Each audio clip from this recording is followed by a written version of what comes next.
up, everybody? DFS Dudes here, January the 10th. It's Friday. I think we're all looking to recover from last night's dumpster fire.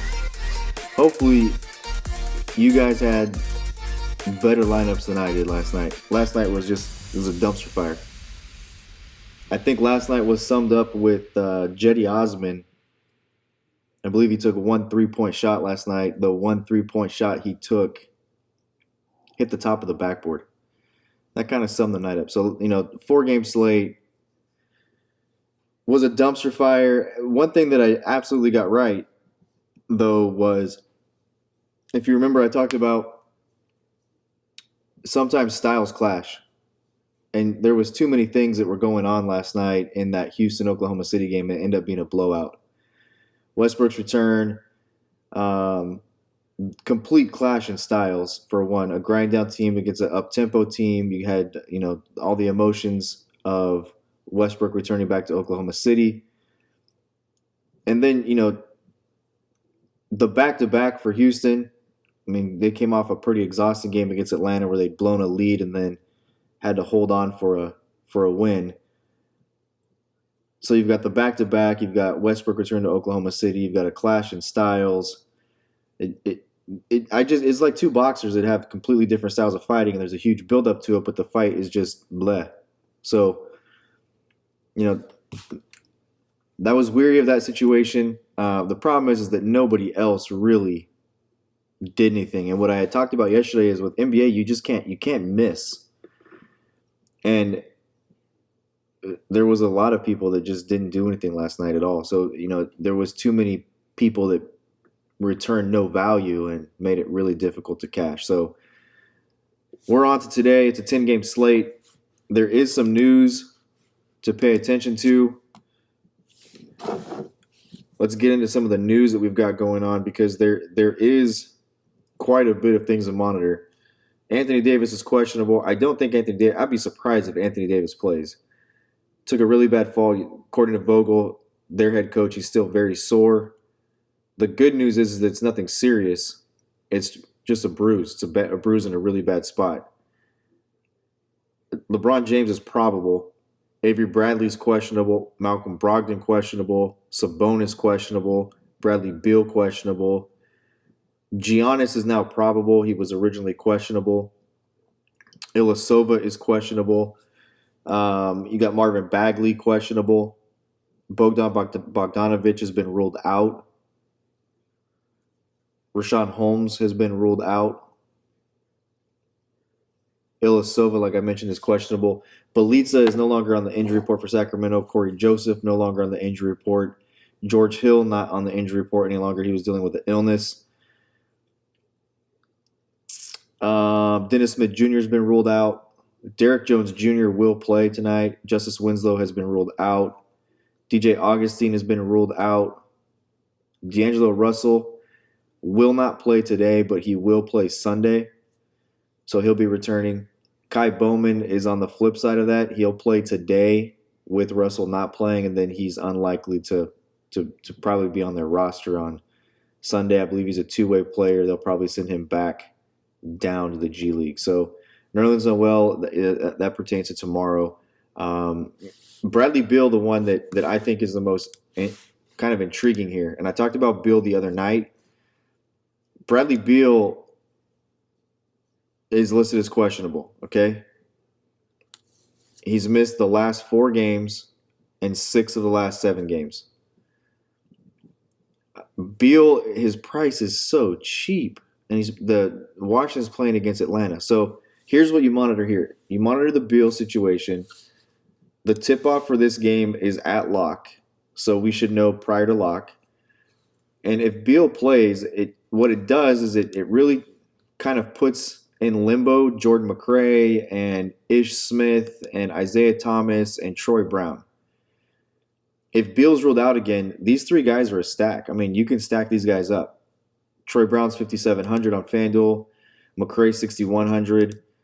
Ish Smith 4,900. Isaiah Thomas 3,800. Isaiah Thomas is the guy that I think is the streakiest of the bunch. He seems to be playing, between 23 and 29 minutes. He's not scoring consistently. It's kind of on again, off again with him.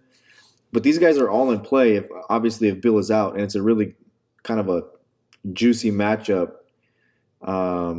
This game has a lot of similarities to the Houston Atlanta game on Wednesday night. I think this will be a popular spot. Trae Young is 10,000 on FanDuel.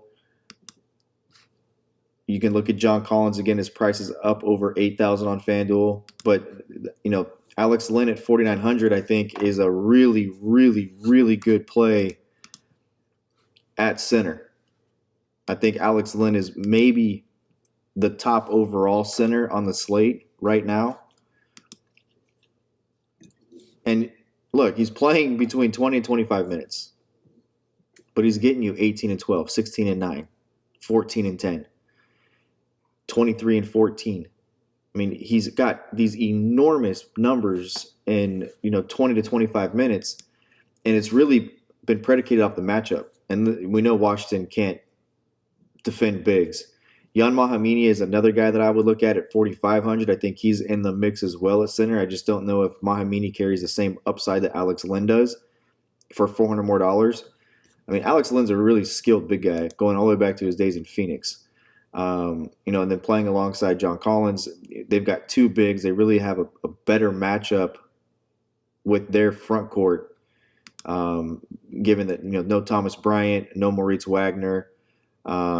There's some big guys, though, in this matchup that I think you can use. And outside of Alex Len, I've talked about this guy a lot. I've used him quite a bit. He's coming off a 35-minute game on January 8th against Orlando where he had 16 and 5 for 29.5 fantasy points. He's played at least 22 minutes in 4 of his last 5 games. And that's Anzis Pasinkas. Pasinkas, look, it's not a sexy play, but he's 4,200. He's in tournaments. He's got he's a viable option in tournaments where he'll be super low owned. I don't know if you need to go there tonight because I don't know that he has the upside of Alex Len. But if these bigs for Washington continue to be out, Pasinkas is a guy that you should continue to watch and look for an opportunity to play. But this is a good matchup. It's against both these teams are struggling against bigs, and both these teams are struggling to suit up bigs as well. So the first game on the slate, that is Atlanta and Washington. And that game has a very close spread. I think it's 1. Let me just pull these up real quick. And if you don't know where to look, go to our website, and you can just from the front page go to game preview. And we have all the Vegas information there. So let me pull that up. I should have had that up already. Let's see. So Atlanta is, in fact, -1. It's the highest over-under on the slate at 237. You will need exposure to this game. It's going to be about kind of sifting through the shit here to figure out which way to go. But the stack of this game, I think, is very viable if you want to go get 4 or 5 guys out of this game. I would go with Trae Young and Alex Len, and then wait on the Beal news. If Beal plays, you could probably tag team Beal with Ish Smith, maybe, or Troy Brown. If Beal doesn't play, you can stack McRae and Brown with either Isaiah Thomas or Ish Smith, and that would be a little 4 to 5 man stack. So if you want to completely go with it and do a 3x3, you could include Collins in that mix as well. Moving on, Drew Holiday does remain out. So it's a tricep strain. He will not play tonight. And look, I don't know why people – good, right? What I'm about to say, good. There's an old Will Ferrell from Wedding Crashers where he says, good, more for us. I feel like that with this spot here. If Brandon Ingram could get ruled out. Okay, he's got a little pinky injury, sprained pinky. There's no structural damage to it. He continued to play, scored 29 points. Look, in the last 2 games without Drew Holiday, 38 minutes against Utah, 55.1 fantasy points. He scored 35 points, 8 rebounds, 5 assists. He was like 6% owned. I could not figure it out. He was 6% owned. There was no Drew Holiday. The 8th of January, this is Wednesday, against Chicago, no Drew Holiday, 58.1 fantasy points. He scored 29 points. He had 8 rebounds, 11 assists, and 2 block shots in 38 minutes. And he was 18% owned in the tournaments I played. Can't figure it out. But good, right? I mean, look, if he is not ruled out, he's got a minor little pinky injury, didn't hamper him from scoring 29, 8, and 11 for 58 fantasy points on Wednesday. If Drew Holiday's out, this is against the New York Knicks at Madison Square Garden. He will become my favorite play on the slate. So there's some other guys that you can also look at. Obviously, I mean, Lonzo Ball, he's playing really well. He's a cheaper price tag. People like to pay down. Fine. But Etuan Moore also becomes a guy who's in play. He played 28 minutes on the 6th without Drew Holiday, 13, 7, and 1, 28 fantasy points. Not so good against the Bulls, just didn't shoot the ball well. Played 18 minutes, 6 points, 15 fantasy points. And then, there's Lonzo Ball. So, those guys are all in play. Kenrich Williams has been ruled out as well. So, as long as Williams is ruled out, Etuan Moore is a guy that you can look at. From the Knicks, Dennis Smith has been ruled out. RJ Barrett, I don't know what we're going to do with him. Pay attention to Marcus Morris. Julius Randle will not play today, which opens up the obvious chalk again for Bobby Portis. Bobby Portis is a good play. He's going to continue to be a good play. And I would tell you that Alex Len is the perfect pivot off of Bobby Portis. The perfect pivot off Bobby Portis. So Miami's at Brooklyn. Kyrie Irving remains out. Dinwiddie's price has gone down from the high 8s to the low 7s. And some of that has to do with production, but some of it really has to do with the fact that the minutes are not really the same. They've kind of slowed down a little bit. He's had a couple of, less than 30 minutes. He's still scoring. He's still kind of getting you the standard line. But I think the upside is still there, 45 to 55 fantasy points, but his floor is really leveled off. And it's really more about 25. The matchup tonight against Miami is not ideal. When you've got Jimmy Butler and company, it's not an ideal matchup. Garrett Temple's a game-time decision. Justice Winslow, like I said, has been ruled out. Derek Jones will play. There's some plays here. I mean, the guy that I think that you'd look to first is Bam again. You take a look at what this matchup is. It's exactly like Indiana. It's the same spot. You look at FanDuel, Bam listed as a power forward. He doesn't play power forward. He plays center. And people are going to look at the OPRK and they're going to say, okay, power forwards, Brooklyn's pretty good against power forwards, but they're terrible against centers. They're terrible against centers. Just this week we've seen Steven Adams and Vucevic go bonkers against Brooklyn. So Bam in a crush spot, 8.2 is a very good price. He needs to get you 48 to go 6x. I think he can get you 40 to 50 in this spot tonight. Really underwhelmed a little bit, but Miami got up on Indiana fairly well in the last game where I liked Bam. So I like Bam again in this spot. Probably him and Jimmy Butler, the two best overall plays in this spot. Karis LeVert, let's talk about him quickly. He we didn't know what to do with him. He played 15 minutes in his return, scored 13 points, and what I said was, if we get word he's going to play more than 20 minutes, load him up at that price tag. He just played 22 minutes against Oklahoma City, had 26 and 3 for 28 fantasy points. This is a really good play. It's a really good play. It's just we don't know what the minutes are going to be, so it makes it a tournament play. But LeVert, I think, is in a good spot here. Yes, he draws Jimmy Butler, but he may not. He may not draw Jimmy Butler at all. Dinwiddie could draw the Butler treatment. So I'm not going to load up. Speaking of Jimmy Butler, this guy, we talked about him. Roto and I talked about him a lot last year prior to him being dealt to Philadelphia. The guy, Jimmy Butler, is just a straight gangster. Period. I mean, he punked TJ Warren.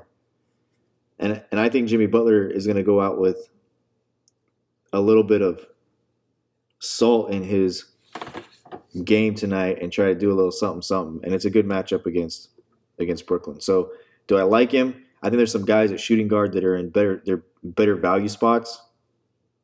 Specifically, like Devontae Graham's all the way down to 6,800, actually playing point guard. Lou Williams at 6,200 against the Golden State Warriors.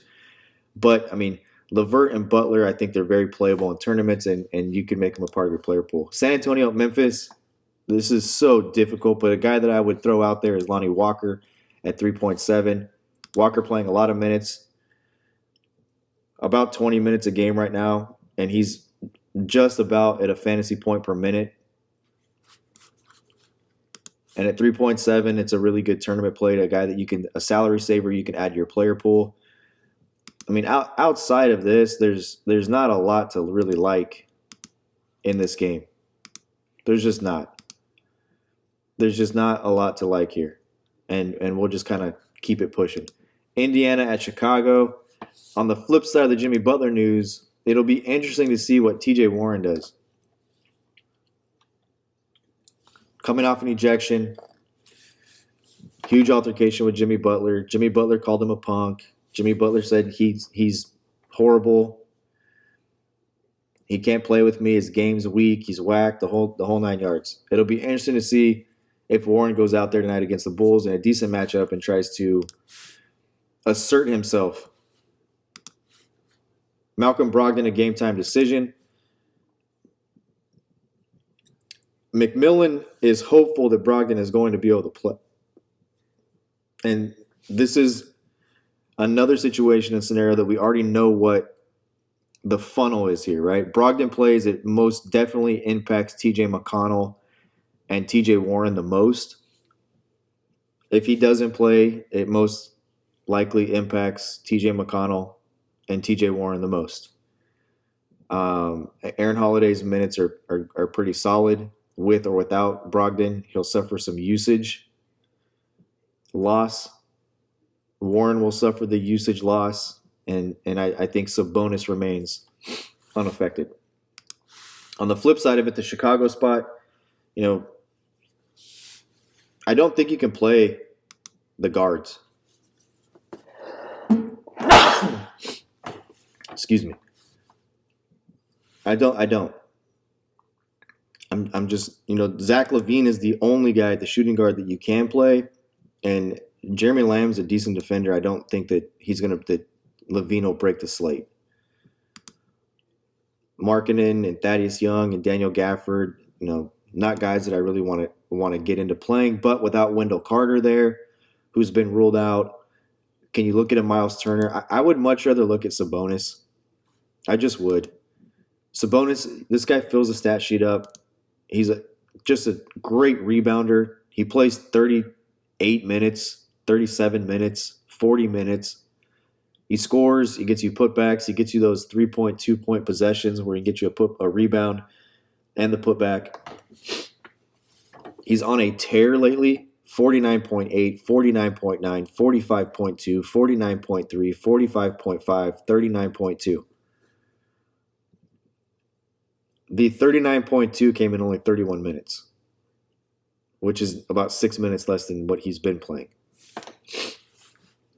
So if he doesn't play, I think that Miles Turner becomes an excellent play.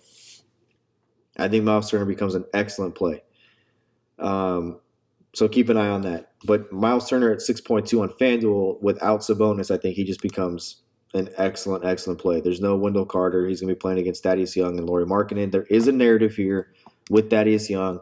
I know that people are going to tell me, Thaddeus Young, he's not dependent on Markkanen, etc. He's playing a lot of minutes right now. He is. He's playing a lot of minutes, and he's 5.4, and he has 5.5x to 6x upside.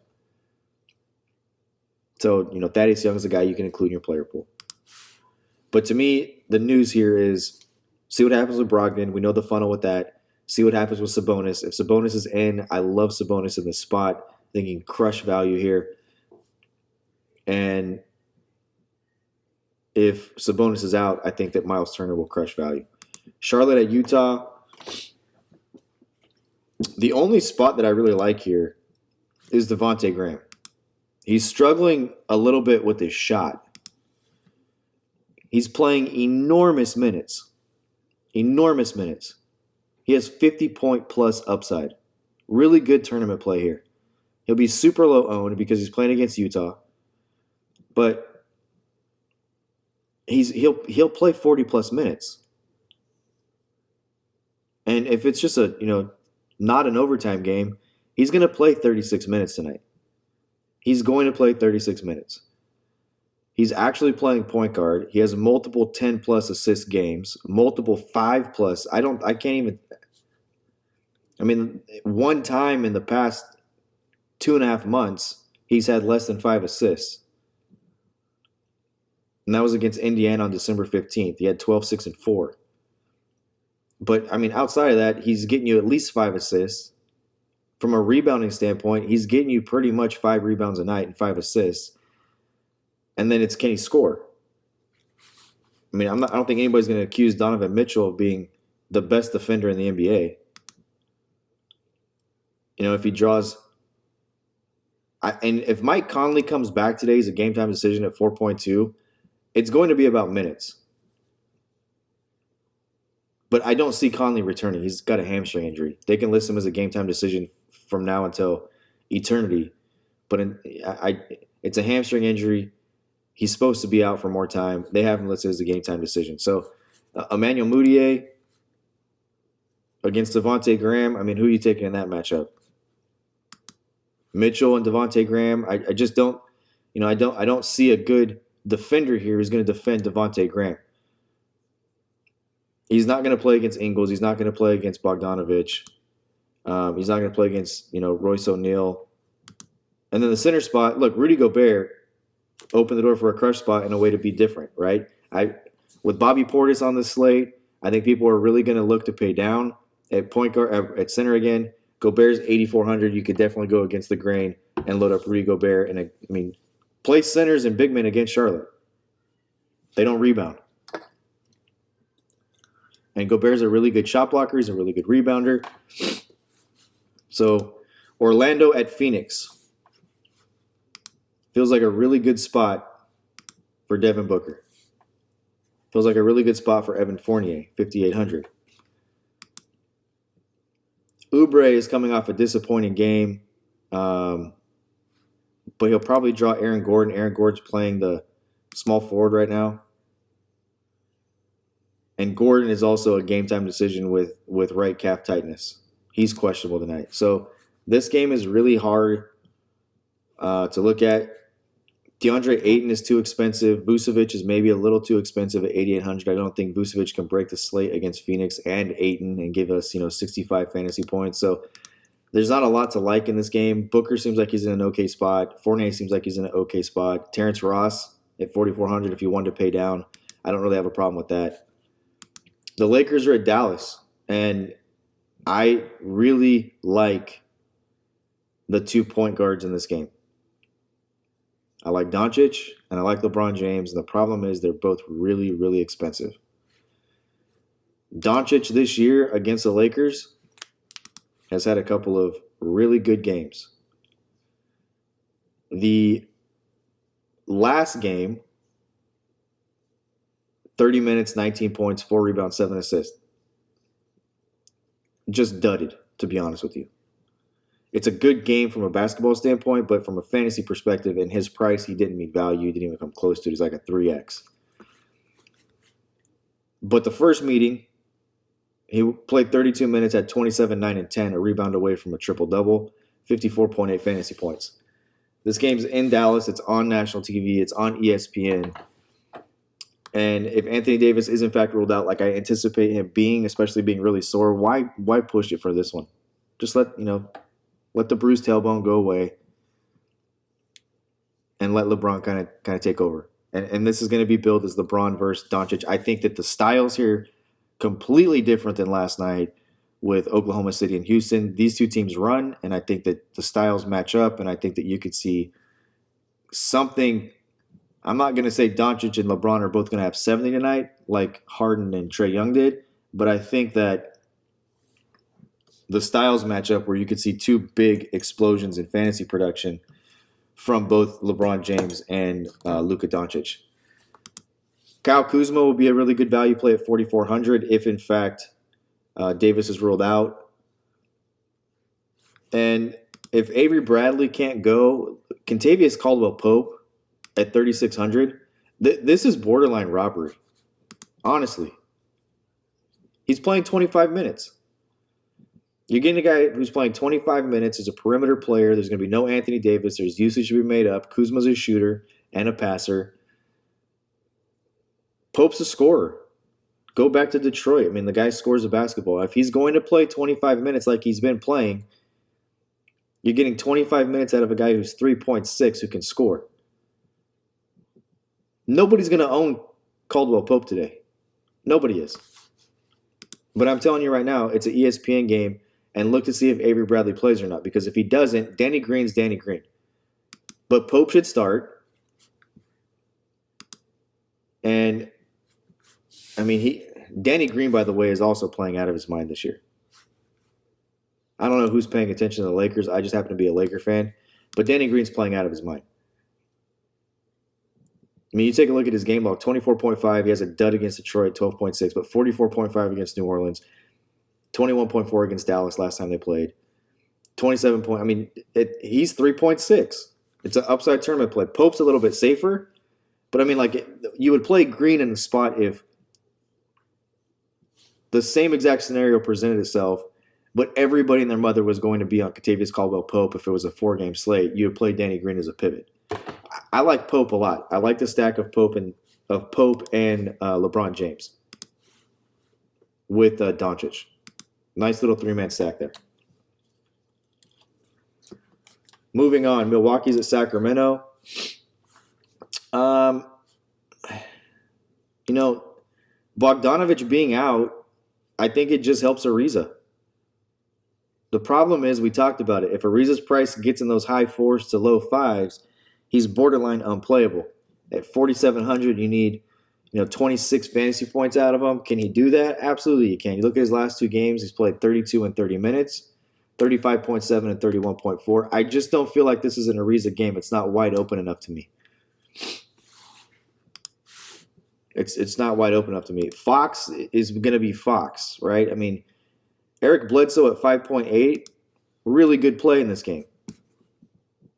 It's too cheap for him. He had 33.6 the other night, and on FanDuel he was 5.9. He dropped $100. He's had 33.6 in 2 of his last 3 games. The San Antonio game I would throw away because it's San Antonio. Against Chicago, he had 32.1. I mean, he's gotten you 30 fantasy points plus in 3 of his last 5 games. He's 5.8. It's a good spot. Giannis is Giannis. He's probable. Giannis is a pivot off LeBron, my opinion.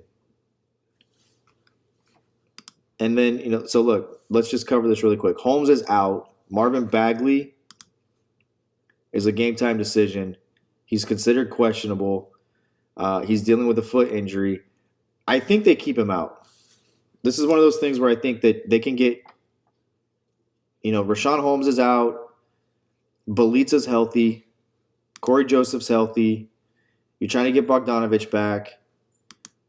Don't push Bagley and kind of keep this injury train moving, right? Just let Bagley sit out, make sure he's healthy. You get Holmes back, you get Bogdanovich back, and you're kind of healthy as it goes. If Bagley's ruled out, Harry Giles again at 3.7. The problem is that Giles got in a little bit of foul trouble, only played 16 minutes. But I like him. He's got a ton of upside.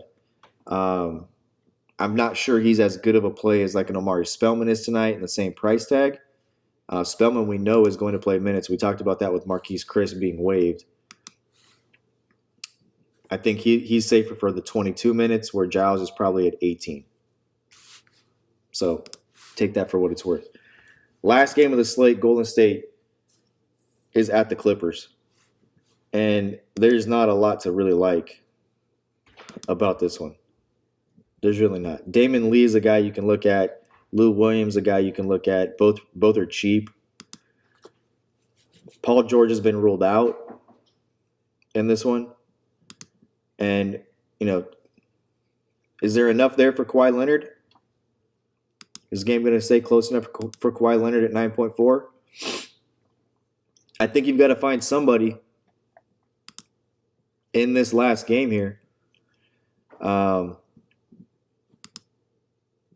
It's the last game of the slate. You know my rule on that. You want to have somebody in here. Harkless seems like a sneaky play to get exposure to the last game. We'll probably play 20 minutes tonight. He can probably get you a 6x in this matchup at 3.9. He should start. I would anticipate Harkless starting with Paul George out. I don't think they'll elevate Lou Williams to the starting spot. They could, but I don't think they will. Patrick Beverly, maybe. Landry Shamet, maybe. Kai Bowman, maybe. But this is an ugly spot. It's not, the over-under in this one is 222, and the Clippers are minus 13.5. I would look at Spellman. I would look at maybe Draymond at 5.8. Draymond's cheap, man. He's really cheap. The problem is Draymond doesn't have any shooters around him who are knocking shots down. He had 31.6 in coming back from, the game off he had. 5, 8, and 8 with a block and 2 steals, 31 fantasy points. But that kind of seems like his ceiling, to be honest with you. Now, I don't know if Draymond can go crazy and get you 8x at 5.8 tonight. And I think that's what you would need out of Draymond in the late game to really do something. You would need a 45 point fantasy point outing from him. And I think that 39 is probably, if everything goes right, the game stays close, guys knock shots down, he plays 35 minutes. I think, that he could have one of those 10, 10, and 10 games. But it's a tournament-only play. It's a really risky play. But that's what you would need out of Draymond. And when you look at the flip side of it, you need a little less out of Spellman. It's an ugly spot. It's a really ugly spot. The game blows out. Can you really trust that Lou Williams is going to get the minutes you need him to get? I will say this, though. Lou Williams is streaky.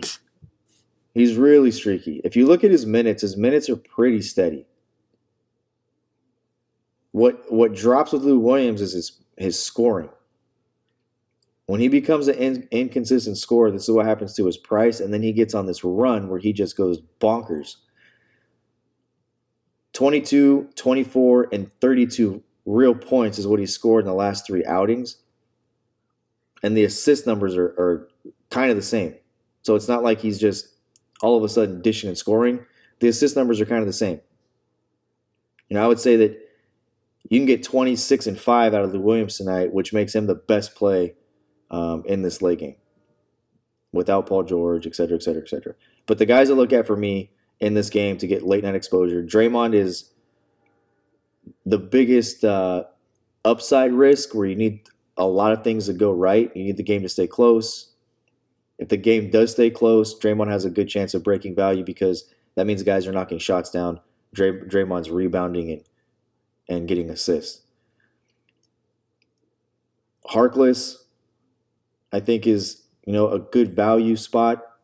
Lou Williams, and that's kind of where this one is at for me. I want to talk about a couple of things before we get off here. From a tournament standpoint, let's talk about cash games first, okay? What is a cash game? For those of you guys who don't know what a cash game is, it's a 50-50. I would not consider double ups cash games. Double ups, the line is going to be so much higher in double ups because guys max enter, like me, max enter the double ups. A 50-50 is one entry. It's a single entry. So 50-50s, 3-man leagues, I would not look at 100-man contests as cash games. If you're playing a 100-man contest as part of your cash game equation, you're doing it wrong. Get in 50-50s. If you're playing $100 a night, you should be playing $50 in cash, and I would play $50 in 50-50s. Don't get caught up in. You ever go to the grocery store and you're really hungry, and you find yourself checking out and you're like, man, I spent a lot of money, and it's like snacks? That's called shopping with your stomach. Don't do that when it comes to 50-50s or cash games. Don't get in the habit of playing triple ups and quintuple ups and double ups and all this stuff, because those are more GPP. Look at the cash line. The cash line in tournaments is about 23% of the field. It is not 23% of the field in a quintuple up. It's less. It's like 17%.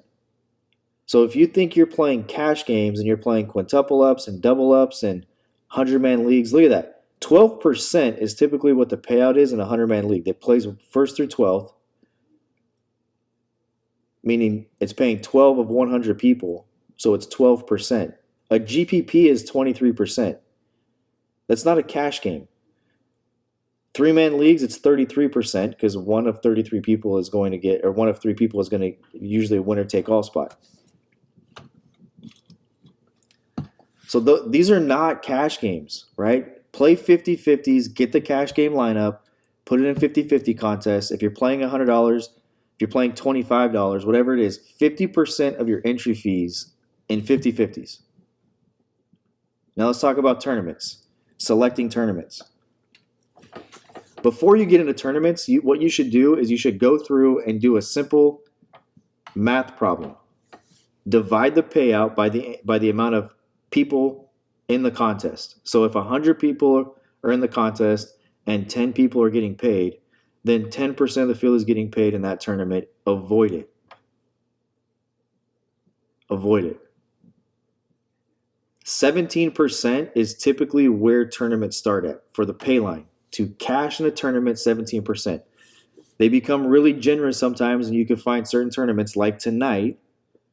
There are a couple of tournaments. I don't recommend playing the quarter all the time because the quarter, they'll make it like a 22% cash line, and then, it's not 2-to-1 on your money. It's like you make 40 cents if you cash the very minimum cash, so you make 15 cents on, you risk 25 and you made 15. That's the other thing to look at in the equation. Am I getting 2-to-1 return on my money? And of the amount I'm exposed in the tournament, is it at least 100 times if I win it? So just about every tournament tonight is 23%. This is a night you want to play some tournaments because it's a very generous cash line, payout line for tournaments. The $9.99 is 23% with $20K going to first place. The $7.77 is 23% with $100,000 going to first place. Don't play the $9.99, play the $7.77. The pay line is the same, but the upside is $80,000 more if you happen to hit the nuts and take it down. There's a really good tournament, the $2.22 tournament, 25 entry max. It's a 26% pay line, and $5K goes to first. I like that tournament a lot. For $50, you can have the same leverage as everybody else in the field. You get 25 entries. It's a generous 26% cash line, and $5K goes to first place. $50 to win $5K. That's what you're looking for. You're looking for, is what I'm doing, what I'm risking, in this case $50, going to return me if I win it 100 times my investment? Well, $50 to $5,000 is 100 times your investment. It's a generous cash line. It's the second highest cash line on the slate at 26%. The only cash line that's higher tonight is the quarter. The quarter's 30%. Tonight is a good night to max into the quarter. So make sure you understand what you're doing and you're playing correctly so you're not playing as a losing player. Use our cash lineup. Do not use multiple cash lineups. Use one cash lineup. Put that in 50% of your investment. In other words, if you're playing $100, play $50 in cash in 50-50s with only our cash line. And don't target one $50 50-50 or two $25 50-50s with those big eyes like, oh yeah, I want to, if I cash here I make $50. Get 10 $5 50-50s. You have more variance there, and you have a better opportunity if the line is right at the cash line. You have more opportunities to break even by cashing 8 of 10 of them or 7 of 10 of them, whereas if you only have two $25 50-50s, there's more skilled players in that. The opportunity for a little bit of quote-unquote collusion. And if you're close to the cash line and you miss in both those, you have nothing else to fall back on. So get use $5 ones. Get 10 $5 ones if you're playing $100 tonight. Then with the other $50, throw it in the 222 or max enter the $37 tournament, pick up a couple single entries. But divide the paid spots by the amount of entries and make sure you're above 23%. 23% or above for tonight. I'll be back on Monday. Look for our NFL breakdown. There's full weekend of NFL action. I've been smashing NFL. I've had back-to-back $7,000 weekends. May do a bonus deep dive for that. But with NBA, I'll be back on Monday. Until then, be cool, keep it cashing. Peace out.